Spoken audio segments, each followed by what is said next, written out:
एक बार फिर से कक्षा में हार्दिक स्वागत है। देखिए मैंने स्क्रीन साझा किया हुआ है यज्ञ का प्रकरण। हाँ, सभी को सादर नमस्ते जी। नमस्ते माता जी। यज्ञ का प्रकरण लगभग समाप्ति की ओर है। ये अंतिम मंत्र है, अंतिम कह लीजिए, या फिर इसके बाद एक ओम प्रजापतये स्वाहा रह जाएगा। वो तो बहुत छोटा सा मंत्र है। मुख्य रूप से तो आज यही मंत्र है जो पूरा हो जाएगा तो फिर हमारा यज्ञ का प्रकरण भी समाप्त हो जाएगा यहीं पर। और समाप्त हो जाने का मतलब ये नहीं है कि फिर इस पर बातें ही नहीं होंगी। मतलब जब भी आपको कभी कोई विषय परेशान करे, कोई नई बातें आपको मिले, कुछ भी हो, कोई प्रश्न हो, कोई जिज्ञासा हो, तो आप कभी भी पूछ सकते हैं, चर्चा कर सकते हैं। तो इस मंत्र को हम देखते हैं। एक बार मैं इसका उच्चारण करके आपको दिखाता हूँ। उच्चारण करेंगे सबसे पहले। आप लोग अपने माइक को बंद ही रखेंगे, बोलने का प्रयास करेंगे।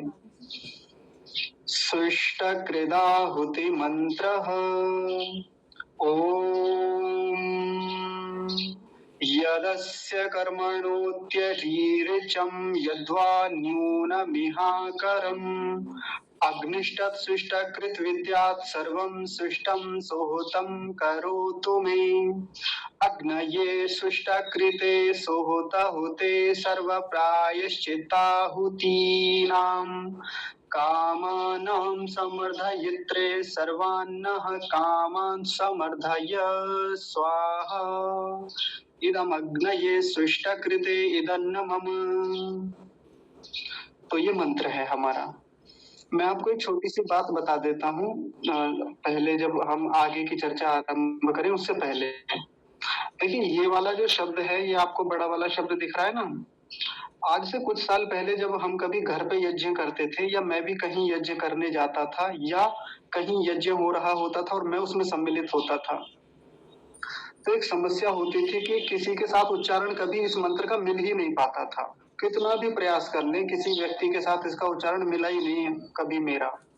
उसका कारण ये है कि कभी इनके शब्दों के सही सही उच्चारण पर विचार नहीं रहा, और मुझे वो लोग मिले नहीं कि जिनका अच्छा उच्चारण था। एक दो लोग मिले, बस एक दो लोग।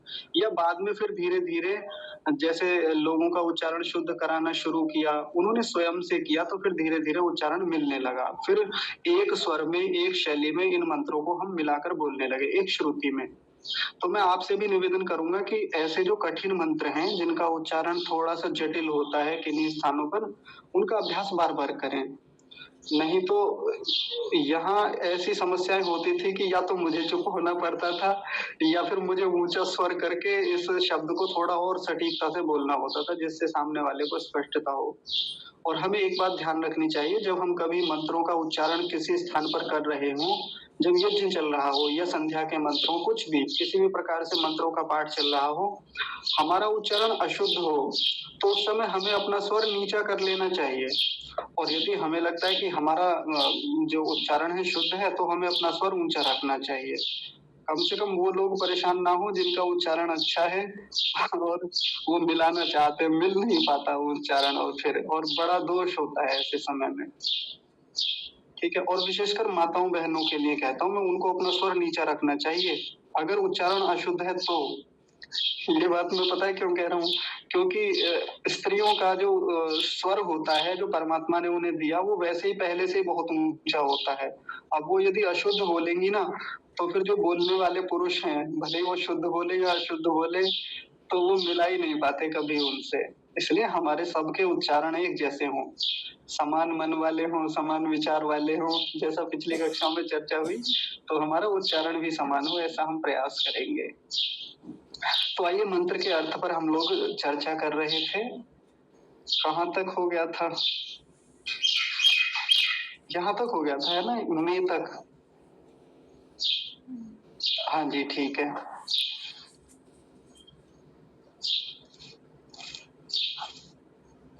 तो आज आगे का हम देखेंगे, उससे पहले एक बार जल्दी जल्दी मोटा मोटा पीछे का रिवीजन कर लेते हैं, जिससे कि सभी लोगों को बातें स्पष्ट हो जाएं।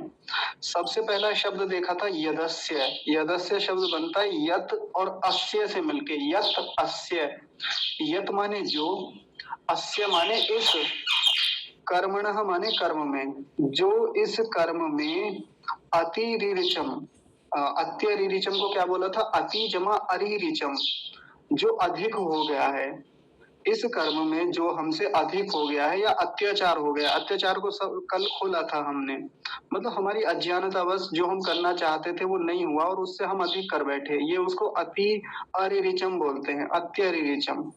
यदवा, यदवा को क्या बताया था? यत जमा वा, यत माने जो, वा माने अथवा, अथवा जो न्यूनम इह अकरम, इह माने इस कर्म में, इस स्थान पर, यहाँ कहाँ यज्ञ जो कर रहे हैं, अथवा इस स्थान पर जो न्यूनम अकरम, जो भी न्यून कर्म हुआ है, हम कम कर पाए, जितना करना था उतना हम कर नहीं पाए, जितना हमें हमारे करने योग्य कर्म था उतना नहीं किया, तो क्या करें? अग्नि ही तत्, ये अग्निष्टत लिखा हुआ है ना, तो अग्नि ही जमा तत् बोला था। तत् माने उस कर्म को, अग्नि माने ज्ञान स्वरूप परमात्मा। हे ज्ञान स्वरूप परमात्मा, आप उस कर्म को सुष्टकृत, सुष्टकृत का मतलब क्या होता है? उचित रूप से, जिसको उचित रूप से या सही रूप से चाहा हुआ हो, या उचित रूप से जिसको होम किया हुआ हो, ऐसा इसका अर्थ बताया था कल विस्तार से खोलकर। तो जो उचित रूप से होम किया हुआ है, चाहा हुआ है, उसको विद्यात माने जानो, जानो या स्वीकार करो। हे प्रभु, आपको आप उसको उचित प्रकार से स्वीकार करो, क्योंकि मुझसे दोष हो जाता है, आप उसे स्वीकार कर लेंगे तो बड़ी कृपा होगी। फिर आगे देखिए, एक वाक्य बनाया था इससे, सर्वम सुष्टम सुहृतम करोतु मे माने मेरे, मे माने मेरे, और ये सर्वम माने सभी, सुष्टम मेरे जितने भी सुष्ट हैं, सुष्ट किसको कहते हैं? जो मेरे अच्छे मनोरथ हैं, उनको सुहृतम, सुहृतम माने उचित रूप से आहूत किया हुआ, जो अच्छे ढंग से आहूत किया जाता है, अच्छे रूप से ग्रहण किया जाता है। इसका मतलब एक और भी बताया था, जिसको अच्छी प्रकार से ग्रहण किया जाता है। करो तो माने कीजिए, उसको अच्छे प्रकार से आप ग्रहण कीजिए, मेरे उन सभी मनोरथों को। ठीक है जी। और ग्रहण करिए, ये शब्द ही ज्यादा सटीक होता है। सुहृतम का मतलब अच्छी प्रकार से ग्रहण किया हुआ, आहूत किया भी होता है, अच्छी प्रकार से जो आहूत किया होता है। तो कल हमने यहाँ तक देखा था और विस्तार से हमने इस पर बातें की थी। आज हम इससे आगे की चर्चा करते हैं। देखिए, आगे कुछ शब्द हैं, पहले मैं उनके बारे में बता देता हूँ। सबसे पहला शब्द है अग्नये, दूसरा शब्द है सुष्टकृते, और ये तीसरा शब्द है सुहृताहुते, और एक शब्द और इसमें है, वो है समर्धयित्रे। तो ध्यान से देखिए, जहां जहां मैंने अंडरलाइन किया हुआ है, इन चार शब्दों को समझेंगे। एक मैं नाम इनके फिर से बोल रहा हूँ। सबसे पहला शब्द अग्नये, दूसरा शब्द है सुष्टकृते, तीसरा शब्द है सुहृताहुते, चौथा शब्द है समर्धयित्रे। ये चारों जो शब्द हैं, ये इस बार परमात्मा के लिए संबोधन है, ये परमात्मा के लिए विशेषण है, परमात्मा के नाम हैं। आपने पिछले दिनों कक्षा में परमात्मा के कई सारे नाम सुने, उनके विषय में लंबी चर्चाएं हुई। तो इस बार जो ये नाम है, अग्नेय नाम को तो आप जानते ही हैं, ज्ञान स्वरूप परमात्मा, ये फिर से आ गया है, तो इसके बारे में तो चर्चा नहीं करेंगे। लेकिन ये तीन जो नाम है आपके लिए विशेष नाम है, इन पर थोड़ा ध्यान देंगे। सबसे पहले हम देखेंगे सुष्टकृते। सुष्टकृते, कल एक शब्द देखा था सुष्टकृत, तो बिल्कुल उसी से संबंधित है। तो सुष्टकृते ये परमात्मा के लिए संबोधन है, हे सुष्टकृत परमात्मा। और सुइष्टकृत, सु जमा इष्ट जमा कृत, मैंने कल लिख के दिखाया था, एक बार फिर से देख लीजिए। सु जमा इष्ट जमा कृत, अच्छी प्रकार से जिसको चाहा गया हो, जिसकी अच्छी प्रकार से कामना की जाती है, उसको सुष्टकृत कहते हैं। या और भी इस प्रकार से कहा जाता है कि जो हमारे मनोरथों को अच्छी प्रकार से सिद्ध करने वाला, जो हमारी कामनाएं हैं उनको करने वाला है। सु माने अच्छी, इष्ट माने कामनाएं या मनोरथ, इच्छाएं जो हम चाहते हैं, जो हमारा चाहना होता है, उनको कृते, कृते आता है ना उसमें, कृते, सुष्ट कृते, तो वहां वो किसी कर्ता के लिए बोला जाएगा। कर्ता मतलब करने वाला। तो जो हमारे मनोरथों को, अच्छे मनोरथों को, अच्छी कामनाओं को सिद्ध करने वाला है, उसको कहेंगे सुष्ट कृते। दो शब्द हो गए, एक तो अग्नये और एक हो गया सुष्टकृते। हे परमात्मा, आप प्रकाश स्वरूप हैं, यानी समस्त संसार में आप प्रकाश करते हैं। प्रकाश करने का मतलब होता है ज्ञान कराते हैं, सारे संसार को प्रकाशित करते हैं। प्रकाश करने का मतलब ये नहीं होता कि ये जो प्रकाश जैसे सूर्य से आता है ऐसे आप संसार को प्रकाशित करते हैं, ये मतलब नहीं है। मतलब होता है ज्ञान कराने से। और सुष्टकृत्य का मतलब सब प्रकार के जो हमारे अच्छे अच्छे कामनाएं हैं, मनोरथ हैं, जो हम चाहते हैं, आप उनको पूरा करने वाले हैं, सिद्ध करने वाले हैं। और सुहुत होते, कल भी ऐसा ही एक शब्द आया था सुहुतम। सुहुतम शब्द वहां एक क्रिया के रूप में आया था, आज यहाँ सुहुत होते परमात्मा के लिए आया है कर्ता के रूप में। सुहुत होते, सु जमा हुतम या हुत कह लीजिए। देखिए मैं इस शब्द को खोलता हूं।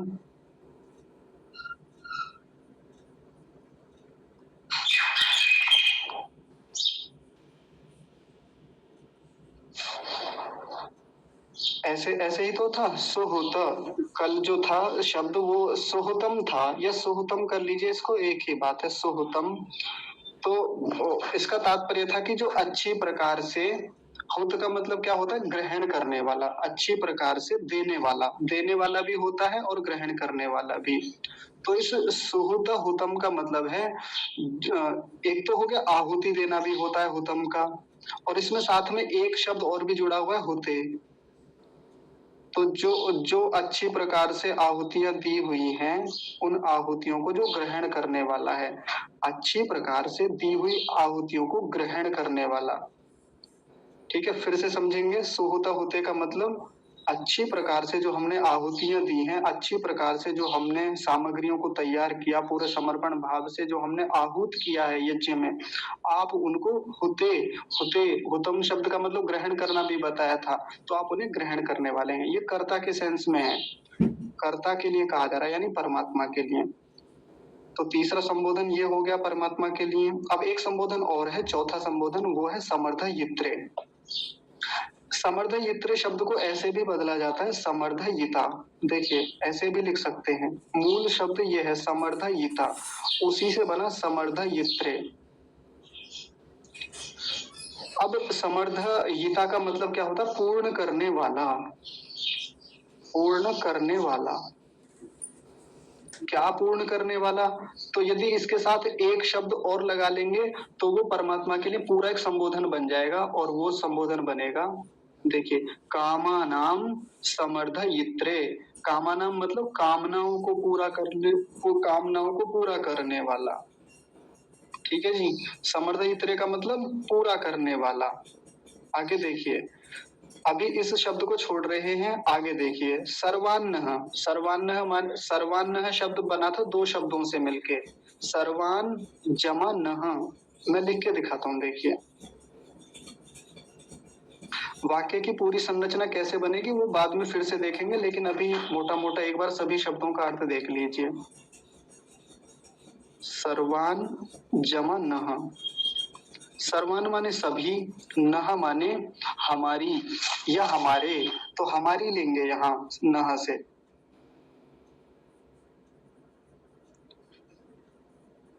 हमारी सभी। आगे देखिए, आगे क्या है, कामान। कामान समर्थय शब्द को कैसे खोला था, कामान जमा समर्थय, फिर से कामान शब्द आया। ये कामान और समर्थय को अलग करेंगे। कामान का मतलब कामनाओं को, ये बहुवचन में है।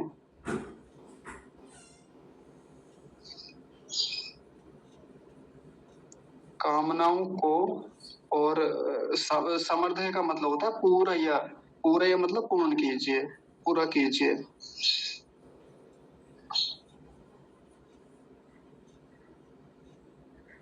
जल्दी जल्दी लिखा है मैंने, देखिए सर्वान माने सभी, नह माने हमारी, कामान माने कामनाओं को, समर्थय माने पूर्ण कीजिए। देखिए आप ध्यान से समझेंगे, समर्थय शब्द का मतलब क्या है, पूरा कीजिए।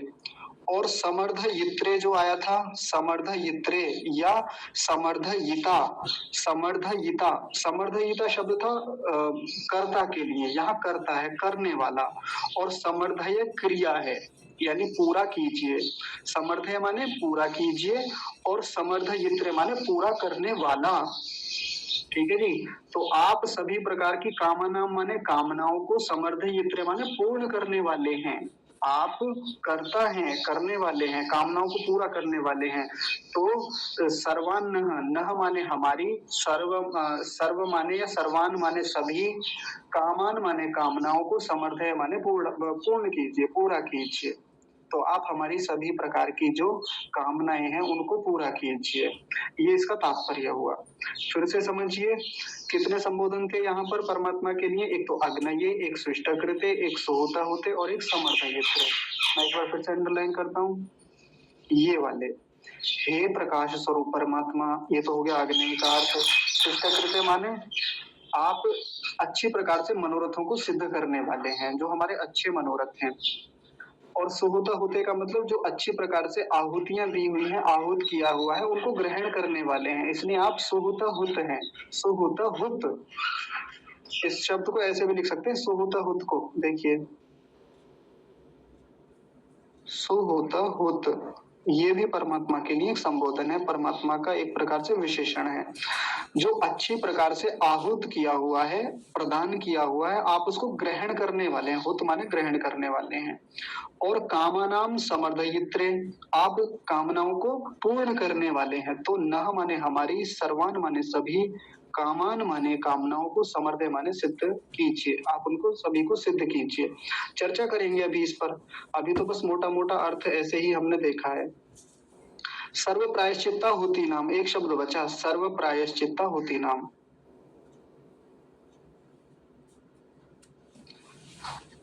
सर्व माने सभी, प्रायश्चित माने जो प्रायश्चित, आप शब्द जानते होंगे, प्रायश्चित के बारे में भी बात करेंगे। जो भी प्रायश्चित के लिए आहुतियां दी जा रही हैं, उन सभी प्रायश्चित की जाने वाली आहुतियों के लिए। तो ये जितने भी हमसे यज्ञ में दोष हुए हैं, हो सकते हैं हमारी अज्ञानतावश जो हमसे अधिक हो गया है या कम हुआ है, तो उन सभी के प्रायश्चित के लिए जो हम कामना कर रहे हैं, आप उन सभी कामनाओं को पूर्ण कीजिए, सिद्ध कीजिए। ये यहाँ पर तात्पर्य है। अब ये प्रायश्चित को और कैसे समझेंगे? देखिए, कल भी वैसे इसके बारे में छोटी सी बात हो गई थी, वैसे तो ज्यादा विस्तार से उतना समझने की आवश्यकता भी नहीं है। कई बार प्रायश्चित हम इसलिए करते हैं कि जो हमसे दोष हो गया है तो वो क्षमा कर दिया जाए, लेकिन हम आगे दोष करते रहें। बस आप ऐसा हमको एक बार क्षमा कर दीजिए, लेकिन फिर करते हैं हम दोष और फिर क्षमा मांग लेते हैं किसी से। यहाँ ऐसा तात्पर्य नहीं है इस मंत्र में। मंत्र में तात्पर्य है कि यदि हमसे कोई दोष हुआ है, हो गया है, हम पहले तो स्वीकार करें उसको, जैसा ऊपर स्वीकार किया था बड़ी विनम्रता से कि हो सकता है, हो गया है, मुझसे अत्याचार हुआ है या न्यूनम अकरम, कम हो गया है, ये स्वीकार किया। फिर उसके बाद में मन में एक भावना जो बनानी है, जब भी हम प्रायश्चित शब्द बोलें तो मन में भावना ये होनी चाहिए कि हम आगे से ये दोष नहीं करेंगे जो भी हमसे अज्ञानतावश हो जाता है। और कभी भी दोष क्यों हो जाता है या आगे क्यों नहीं होगा, इसके लिए एक बड़ी महत्वपूर्ण बात यह है कि उस विषय संबंधी जानकारी हमारे पास होनी चाहिए।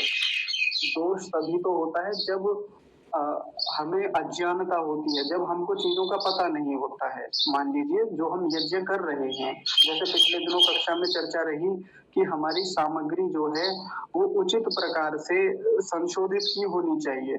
हमने संशोधित की नहीं और हमारी सामग्री में कीड़े मिल गए या समिधाओं में कीड़े हैं, चींटियां हैं, और हमने ऐसे ही आहुति डाल दी, तो उससे क्या होगा? दोष होगा, पाप लगेगा। तो जो करना था वो हमने नहीं किया या न्यून किया। हमको बड़ा परिश्रम करना होता है सामग्री तैयार करने के लिए, संविधाएं तैयार करने के लिए। तो जो करना था वो उसमें हमने क्या किया? न्यूनम अकरम, ये हमसे दोष ही तो हुआ।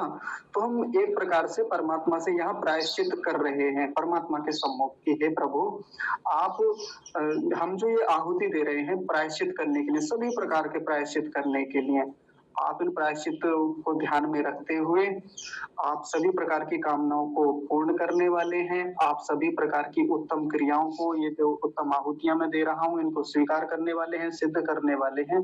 तो आप उन कामनाओं को पूरी करिए जिन कामनाओं को लेकर मैं यज्ञ करने के लिए उपस्थित हुआ। ये इसका मूल तात्पर्य है। देखिए, अगर हम ना भी प्रायश्चित करें तो भी काम चल सकता है, क्योंकि परमात्मा की न्याय व्यवस्था में तो हम सभी को यथेष्ट यथेष्ट दंड या यथेष्ट फल जो भी मिलना है वो मिलेगा ही निश्चित रूप से। लेकिन यदि हमारे भीतर प्रायश्चित की भावना आ जाए ना, तो फिर हम भविष्य में किए जाने वाले दोषों से बच जाते हैं। ये बस मुख्य बात है इस मंत्र में। यह हमारी परंपरा में हम जब प्रायश्चित गुरु के सामने करते हैं, अपने बड़े लोगों के सामने करते हैं या कहीं भी करते हैं, उसके पीछे एकमात्र उद्देश्य होता है सुधार की भावना। हम भविष्य में ये दोष नहीं करेंगे। और जितना हमने आज तक यज्ञ को समझा है, यज्ञ के से संबंधित स्वाध्याय किया है, हमने गुरुओं से सीखा है कहीं भी किसी भी स्थान पर, तो एक मुख्य बात यही है कि उसको हम और अच्छे से समझेंगे। कहीं हमसे कोई दोष तो नहीं हो रहा है। हम ये मान के ना बैठ जाएं कि जो मैं कर रहा हूँ वो परफेक्ट है, मैं जो कर रहा हूँ वो बिल्कुल ठीक ही कर रहा हूँ, आप मुझे क्या सिखाएंगे या कोई भला मुझे क्या सिखाएगा। या मैं तो अपने आप को ये मान के बैठ जाऊं कि मैं तो एकदम ठीक ही कर रहा हूँ। बीच बीच में जांच करते रहना चाहिए, पूछते रहना चाहिए, चर्चाएं होती रहनी चाहिए विद्वानों से कि देखना मैंने ये सामग्री बनाई है, ये सुसंस्कृत तो है, मतलब अच्छी प्रकार से शोधन की हुई सामग्री तो है, क्या इनकी ऐसी संविधाएं मैं ले सकता हूँ, क्या इस प्रकार की क्रिया करना ठीक है, इसमें मैं ऐसे करता हूँ, क्या इस प्रकार से बैठना ठीक है, क्या मेरी दिशा जो मैं जिस दिशा में बैठा हूँ वो ठीक है। इस प्रकार की यदि हम चर्चाएं करते रहेंगे, ज्ञान बढ़ाते रहेंगे, तो वो जो दोष हो रहे हैं, जो हमसे पाप हो रहे हैं, या जो अत्याचार हो रहा है, अधिक कर्म हो जा रहा है या न्यून हो रहा है, फिर हम उन दोषों से धीरे धीरे बचने लगेंगे। हाँ, देखिए, संपूर्ण रूप से तो कोई भी सही नहीं कर पाएगा, लेकिन ये तो बात ही है ही ना कि धीरे धीरे ही सही हम दोषों को कम करें, जो गलतियां हो रही हैं उनको धीरे धीरे कम करते चले जाएंगे। जैसे मैं आपको एक बात बताता हूँ। एक बार सागर भाई ने पहली बार यज्ञ किया अपने घर पे। अभी सागर भाई कक्षा से चले गए क्योंकि फोन डाउन है उनका, तो वो सुन नहीं पा रहे, मैं ऐसे ही बताता हूँ। तो जब उन्होंने पहली बार यज्ञ किया, तो यज्ञ करने में कई सारी चीजें उन्होंने गलत की, क्योंकि पहली बार कर रहे थे, उतना ज्ञान था नहीं क्रियाओं का, लेकिन किया उन्होंने, श्रद्धा बहुत थी। अब उन्होंने उसका चित्र वहां से खींच के जब वो हवन कर रहे थे, उन्होंने समूह में डाल दिया। ऐसे में समूह में डालने पे कई लोगों की दृष्टि पड़ी उस पर, बहुत सारे लोगों ने उनको शुभकामनाएं दी, उनका उत्साहवर्धन किया। लेकिन एक दो होते हैं कई बार टांग खींचने वाले। हाँ, यदि कोई सुधार की दृष्टि से दोष गिनाए तो अच्छी बात है, करा देना चाहिए, बोध करा देना चाहिए, साथ में उत्साह भी बढ़ा देना चाहिए। लेकिन वहां किसी ने उनकी खिंचाई कर दी। खिंचाई का मतलब वो केवल दोष दोष बता दिए, ये तो गलत शैली है, ऐसे नहीं किया जाता, बैठने का तरीका गलत है, ये आपने गलत कर रखा है, ऐसी कई बातें उनको गिनवा दी। अगर उसके पीछे सुधार की भावना हो और उत्साह भी बढ़ा दिया जाए तो व्यक्ति खुश हो जाता है, प्रसन्न हो जाता है और स्वीकार कर भी लेता है अपनी गलतियों को। लेकिन उनके कहने की शैली थोड़ी भिन्न थी, जैसा कहना चाहिए था वैसा किया नहीं, तो वहां आपस में थोड़ा सा वो द्वंद्व हुआ कई लोगों के मध्य में, जो कि नहीं होना चाहिए था। अपने लोगों को यही ध्यान रखना चाहिए कि जैसे कोई आरंभिक व्यक्ति है, मान लीजिए सत्यम जी हैं या मीरा बिटिया हैं, कक्षा में अभी छोटे हैं और अभी शुरू कर रहे हैं वो चीजों को। अब मान लीजिए उन्होंने कोई क्रिया की, हमने देख लिया, उनसे कोई दोष हुआ, कमी हुई, कोई बात नहीं, हो गया हो गया, हम सुधार करा दें धीरे धीरे कि ये आपका दोष था, आप इसको ठीक कर लीजिए। और ये उत्तरदायित्व सत्यम जी का भी है, मीरा जी का भी है कि वो उन सब चीजों को धीरे धीरे सुधार करें, प्रायश्चित करें यदि पूर्व में गलत हो गया है। नया सीखने के लिए, सुधार करने के लिए, सही विधि सीखने के लिए निरंतर प्रेरित रहें और उसके लिए जुटे रहें, प्रयास करते रहें। ये ना माने बैठे रहें कि ना मैं जो करता हूँ या मैं जो करती हूँ परफेक्ट है वो, अब इससे ज्यादा और अच्छा कुछ हो ही नहीं सकता। ऐसा नहीं होना चाहिए। और ये बात केवल मीरा जी या सत्यम जी के लिए नहीं है, क्योंकि वो तो अभी शुरुआत है उनकी, वो तो बालक हैं। ये बात बड़े लोगों के लिए भी है। कई बार मान लीजिए मेरे जैसे लोग, मैं तो अपना भी कहता हूँ, मैं इतने दिनों से यज्ञ कर रहा हूँ, करा रहा हूँ और मैं सिखाता भी हूँ। अगर मैं भी ये मान के बैठ जाऊं कि मैं जो कर रहा हूँ एकदम एकदम सटीक है, एकदम शुद्ध रीति से करता हूँ मैं, तो ये सही बात नहीं है, ये गलत विचार है मेरा। मुझको भी प्रायश्चित के लिए ध्यान रखना चाहिए, कभी भी दोष हो सकता है और मुझे जो भी न्यून हो रहा है, अधिक हो रहा है, उसके लिए मैं तत्पर रहूं। अगर मेरा ये झुकाव रहेगा, ऐसा झुकाव जैसा इस मंत्र में, पूरे मंत्र में बताया गया, एक यजमान, यजमान ही तो प्रार्थना कर रहा है ना इसमें, कि एक यजमान पूरी विनम्रता से स्वीकार कर रहा है कि जो भी मुझसे दोष हुआ है, अधिक हुआ है, न्यून हुआ है, हे प्रभु आप उसको अच्छी प्रकार से ग्रहण कर लीजिए, स्वीकार कीजिए। विद्यात्मा ने पहले जान लीजिए और स्वीकार कर लीजिए। और जानते हैं, वो स्वीकार करते हैं परमात्मा। यदि हम विनम्र भाव से जाएंगे तो परमात्मा बोध कराएंगे उसका, और निश्चित रूप से धीरे धीरे हम सही करते चले जाएंगे। जैसे बस एक उदाहरण और बता के फिर समाप्त करते हैं मंत्र को। जब मैंने पहली बार यज्ञ किया था तो मैंने आपको बताया था एक बार कक्षा में कि जब मैंने पहली बार यज्ञ किया, कहीं देख लिया था किसी को यज्ञ करते हुए, आता कुछ नहीं था, कहीं से एक पुस्तक पल्ले पड़ गई और यज्ञ करने बैठ गए हम लोग। मुझे तो आचमन का तात्पर्य तक नहीं पता था कि आचमन कहते किसे हैं, किया कैसे जाता है, सच में नहीं पता था। आचमन करने का मतलब पता है क्या किया था हमने? पानी लिया और सिर के ऊपर से फेंक दिया, हाथ में दाहिने हथेली में जल लिया, थोड़ा सा सिर के ऊपर से फेंक दिया, ये आचमन किया था हमने पहले दिन।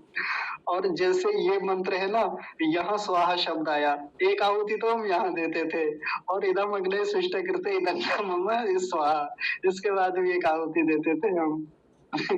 ये हमारा पहला यज्ञ था पहले दिन का।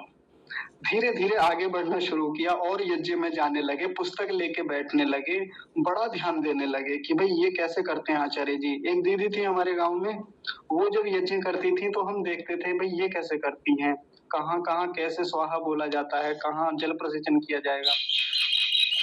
धीरे धीरे देख देख के सीखने लगे। देख देख के सीखने के बाद फिर संस्कार विधि आदि को बड़ा गहराई से पढ़ा। वहां से पढ़ने के बाद और विद्वानों से बात करने लगे, चर्चाएं करने लगे। ये बात लगभग आज से 13-14 साल पुरानी है। तो वहां से प्रयास करते करते आज भी ये स्थितियां हैं कि आज भी परफेक्शन नहीं है। यदि हम मैं ये मान के बैठ जाऊं कि आज मैं पूर्ण रूप से शुद्ध रीति से यज्ञ करता हूँ, ऐसा नहीं है। हाँ, दोष होते हैं, नई चीजें पता चलती हैं। ये आज तक पता चल रहा है कि संस्कृत्य बार बार संशोधित करके उन चीजों को हम देखें, विचार करें उन पर, यदि दोष हो रहा है तो उसको ठीक करें। ये मंत्र का भाव है, जो सीधे सीधे मंत्र में तो वैसा नहीं दिख रहा है, लेकिन अपने लोगों का प्रयास होना चाहिए। हालांकि ये मंत्र बीच में आया था, लेकिन अब अंत में ये मंत्र लिया तो मंत्र में यही समझ लें कि पूरी क्रिया करते समय, पूरा यज्ञ जब हमने किया सर्वम वै पूर्णम स्वाहा तक, तब तक यदि हमसे कोई दोष हुआ है, हो सकता है भविष्य में होगा, तो उसके लिए भी हम तैयार रहें, परमात्मा से कामना करते रहें। तो एक बार और देख लीजिए कि ये जो सभी प्रकार के प्रायश्चितों के लिए जो मैं आहुति दे रहा हूँ, तो आप सभी कामनाओं को पूर्ण करने वाले परमेश्वर, सभी प्रकार की उत्तम रीति से जो मैंने आहुति दी है उनको ग्रहण करने वाले परमात्मा, नह माने हमारी, सर्वान माने सभी, कामान माने कामनाओं को, समर्थ है माने पूर्ण कीजिए। बहुत आसान शब्द हैं, जल्दी जल्दी मैंने इसलिए बताया क्योंकि ज्यादा कोई कठिन उतने शब्द है नहीं इसमें। अब देखिए परमात्मा यहाँ सभी कामनाओं को कहने का मतलब ये नहीं है कि हमारी गलत कामनाएं भी, भाई सभी शब्द कहा तो उसमें गलत कामनाएं भी आ जाएंगी, अच्छी भी कामनाएं और बुरी कामनाएं भी, तो वो तात्पर्य नहीं होता। शास्त्र को हमें समझना चाहिए जब भी हम ऐसे शब्दों का प्रयोग करते हैं जहाँ सर्व शब्द लगाया, तो वहां उत्तम से ही ग्रहण किया जाता है, क्योंकि पूरे इस प्रकरण में यहाँ क्या शब्द आ रहा है? सु शब्द आ रहा है ना, सु बार बार आ रहा है, सु माने अच्छी। अब कोई ये समझे कि भाई सर्वान लगाया तो सर्वान का मतलब तो सब कामनाएं हो गई। अब कोई अपने परीक्षा में पास होने की कामना लेके आए, कोई सोचे कि मेरे घर में भोजन बन जाए अपने आप से, ऐसी कोई कामना, या किसी और प्रकार की कामना लेके यहाँ यज्ञ में बैठे तो सब पूरी हो जाएंगी, नहीं, उन कामनाओं की बात नहीं है। यहाँ पर सु शब्द जो बार बार लग रहा है, सुइष्ट, अच्छी प्रकार से चाहा हुआ, जिसमें उत्तमता है, जिसमें कल्याण है, तो वो सब कामनाएं आप हमारी सिद्ध कर दीजिए, पूर्ण कर दीजिए। और परमात्मा निश्चित रूप से पूर्ण करते हैं। सीधे सीधे पूर्ण नहीं करते कि सीधे सीधे आपके हाथ में पैसे पकड़ा देंगे, सीधे सीधे आपके शरीर में एकदम से एनर्जी बढ़ जाएगी, बल बढ़ जाएगा, या सीधे सीधे कुछ भी ऐश्वर्य की प्राप्ति हो जाएगी। परमेश्वर ऐसा नहीं करते, या सीधे सीधे एकदम से विद्या का प्रकाश हो जाएगा। परमात्मा प्रेरणाओं के माध्यम से व्यवस्थाएं करते हैं, परमात्मा उन व्यवस्थाओं को और आसान करते हैं हमारे लिए। तो ऐसे हमें उनसे प्रार्थना करनी चाहिए। इदम अग्नये सृष्ट कृते इदन्न मम, अंतिम पंक्ति बची है कि ये जो आहुति है ये ज्ञान स्वरूप परमात्मा के लिए है। और कौन से परमात्मा के लिए?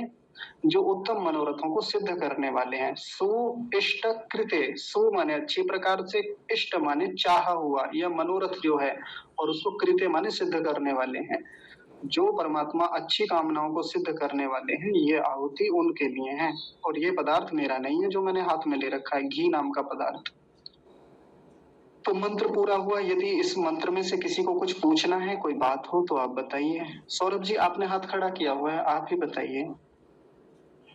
आचार्य जी सादर नमस्ते। नमस्ते जी। आचार्य जी बस ये पूछना था, ये मंत्र जैसे हम लोगों ने बोल दिया सर्वम वही पूर्णम स्वाहा के बाद बोलते हैं या इसके पहले? नहीं नहीं, ये तो पहले ही आया था। देखिए ये कहाँ आया था, मैं बता देता हूँ आपको। जब मैं, मेरे पास पीडीएफ, अभी रुक जाइए, मैं पीडीएफ लेके आता हूँ तो आपको। जब गृहताहुति शुरू हुई। हाँ जी बिल्कुल।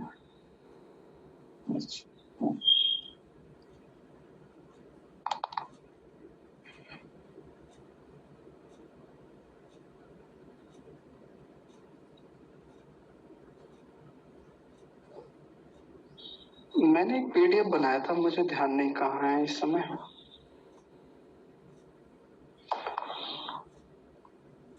देखिए, जब हमने प्रातःकालीन यज्ञ की आहुतियां पूरी कर ली थी, फिर उसके बाद में हमने सायंकालीन आहुतियां पूरी की थी, विश्वानी देव मंत्र किया था, और फिर उसके बाद में वो अग्निनय सुपथा वाला मंत्र किया था। उसके बाद में जो हमने शुरू किया था, तो वहां ये बोला जाता है अब पवमान आहुति से पहले। ठीक है सौरभ जी, पवमान आहुति से ठीक पहले आता है ये।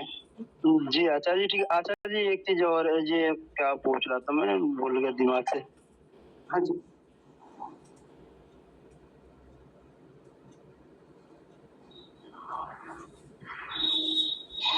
कोई बात नहीं, जब याद आए तो आप आचार्य जी पूछिए। नहीं, आचार्य